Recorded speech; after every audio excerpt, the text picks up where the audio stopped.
Bom dia, Tião Prado, bom dia para você que acompanha a Cerro Porá FM 91.5, também o portal e a TV Web Ponta por Informa. Grande abraço para você também que nos acompanha nas redes sociais, Instagram, Facebook e também no YouTube. Você que nos acompanha no YouTube, faça aí, né, a sua inscrição e ajude-nos a divulgar esse trabalho. Ponta por Informa, mais de 1 milhão de acessos a cada mês aí, né, Tião Prado? O trabalho continua sendo bem feito e bem visualizado. Vamos lá então com as informações esportivas desse dia 3 de dezembro. O Palmeiras avançou com extrema facilidade às quartas de final da Copa Libertadores, né? Ao derrotar o Delfim por 5-0 na noite de ontem. O Internacional, por outro lado, não teve a mesma sorte, saiu atrás ao perder para o Boca Juniors por 1-0 no Beira-Rio. Libertad e Nacional também se classificaram. O Palmeiras recebeu na noite de ontem a equipe do Delfim, né, que teve a pior campanha na primeira fase da Libertadores, pelo jogo da volta das oitavas de final. Pela contagem de 5-0, o Alviverde superou o time equatoriano com gols de Patrick de Paula, que depois acabou se contundindo, William Bigode, Gabriel Veron 2 vezes e Danilo. Como venceu o jogo de ida por 3-1 no Equador, agora o Verdão vai enfrentar o Libertad, que derrotou o Jorge Wilstermann na Bolívia por 2-0, né?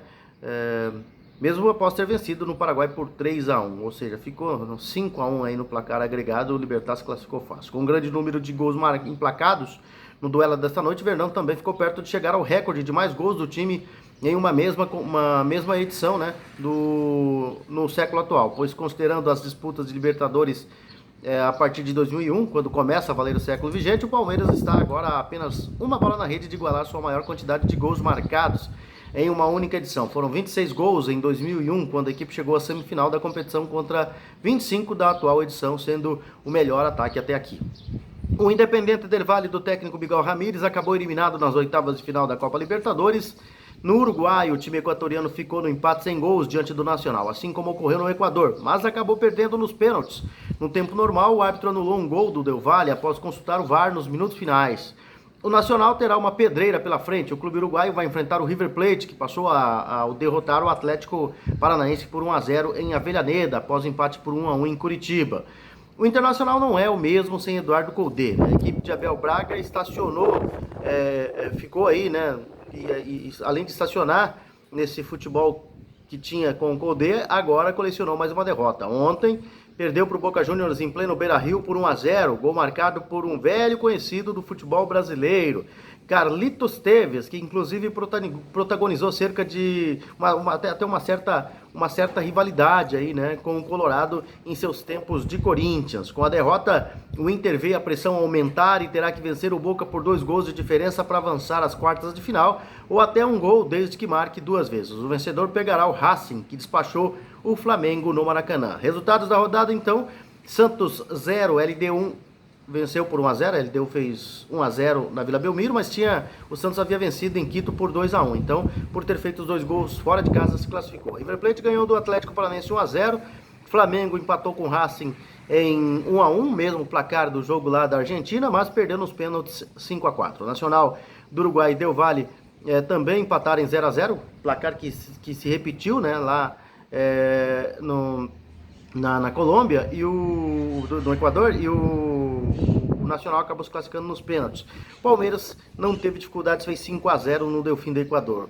O Jorge Wilstermann foi derrotado pelo Libertad do Paraguai, o Libertad se classificou tranquilo também. E hoje, para definir, né, o último classificado das oitavas, as quartas de final, né, o Guarani do Paraguai vai tentar devolver a derrota que sofreu em Assunção por 2-0 diante do Grêmio. Então o jogo hoje, Grêmio e Guarani na Arena do Grêmio às 20h30. Situação difícil para o Guarani,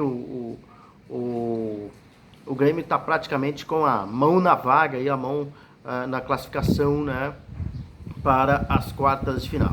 E as quartas de final da Copa Sul-Americana terá um clássico argentino de tirar o chapéu. Independiente de Lanús e o Lanús se enfrentarão por uma vaga na semifinal. Os dois avançaram na noite de ontem ao eliminarem Fênix do Uruguai e Bolívar da Bolívia. O Lanús confirmou a sua vaga logo no começo da noite ao fazer 6-2 no Bolívar, revertendo a derrota por 2-1 na altitude na semana passada. Assim como seu rival, o Independiente também passou com extrema tranquilidade após bater o Fênix por 4-1 no Uruguai, fez o necessário em Avellaneda para confirmar sua vaga, né? o maior campeão da história da Libertadores, com 7 conquistas, venceu por 1-0, o suficiente para se classificar tranquilo. No confronto entre os azarões da Sul-Americana, melhor para o Coquimbo Unido, que venceu fora de casa o Sport Huancayo do Peru por 2-0 no Estádio Nacional de Lima. Também na noite de ontem, no jogo de ida, os times ficaram no 0-0. Com a vaga nas quartas de final, o Coquimbo aguarda o confronto entre União La Calera e Júnior Barranquilla para conhecer o seu próximo adversário. O time colombiano venceu na partida de ida em casa por 2-1, né? Então, resultados da rodada: União Santa Fé e Bahia 0-0, Bahia se classificou. Deportivo Cali 1, Vélez Sarsfield 5, Vélez se classificou. Lanús da Argentina 6, Bolívar 2, Lanús classificado. Sport Huancayo 0, o Coquimbo Unido do Chile venceu por 2-0, se classificou. Independiente da Argentina ganhou do Fênix do Uruguai. O Fênix já havia sido derrotado em casa por 4-1, mais uma derrota. O Independiente está na próxima fase. Hoje tem União La Calera do Chile contra Júnior da Colômbia, Universidade Católica e River Plate, e também... União La Calera jogou ontem, né? Universidade Católica joga contra o River Plate do Uruguai hoje. E o Vasco da Gama enfrenta o Defensa e Justiça. Não, eu falei que o jogo do União La Calera do Chile e o Júnior Barranquilla já jogaram, não. Joga hoje à noite, jogo marcado para as 18h15. E no Campeonato Brasileiro, um jogo muito ruim ontem, né? Entre Corinthians e Fortaleza, né? Que abriu a 24ª rodada do Brasileirão. Fortaleza e Corinthians se enfrentaram na noite de ontem na Arena Castelão, em Fortaleza, e acabaram ficando no empate sem gols. Com o resultado, os dois somam 30 pontos. Os donos da casa ficam em nono por causa do saldo de gols. Tem 2 contra menos 4, deixando os visitantes na 10ª colocação. Eles estão, portanto, dentro dessa faixa de classificação aí para a Copa Sul-Americana do ano que vem, né?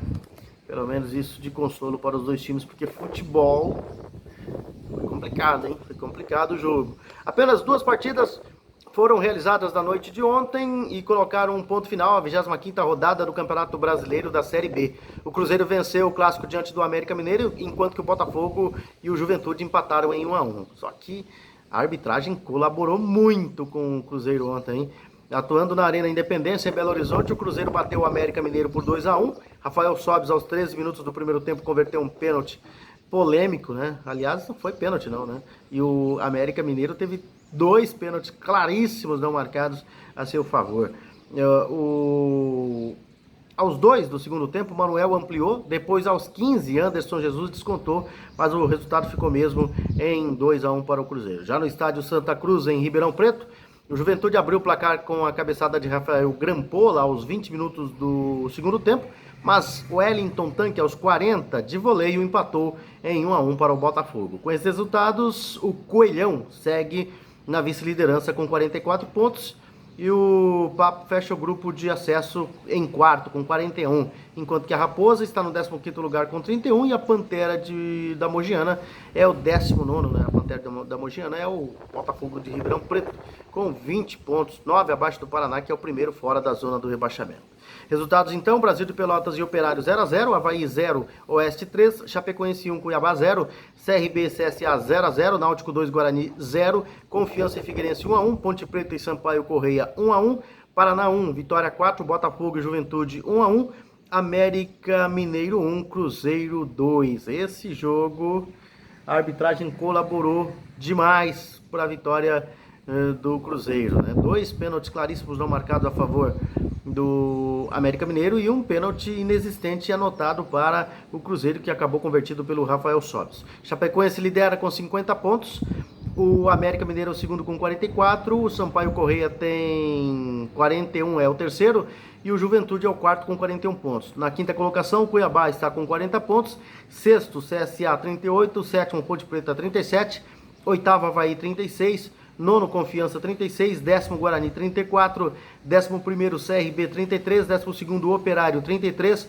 13º, Brasil de Pelotas 33, 14º, Vitória 32, 15º, Cruzeiro 31, 16º, Paraná Clube 29 pontos. E aí, lá 5 pontos abaixo está o 17º, abrindo a zona do rebaixamento, o Náutico, com 24 pontos, Timbu, né, abrindo a zona do rebaixamento. O Figueirense é o 18º com 22 pontos, 19º Botafogo de Ribeirão Preto 20 pontos e na lanterna Oeste e está com 15 pontos. Essa é a classificação do Campeonato Brasileiro da Segunda Divisão. São essas as informações, Tião Prado. Nós voltaremos, se Deus quiser, amanhã com mais informações esportivas aqui no portal e TV Web Ponta por Informa, também na Cerro Corá FM 91.5.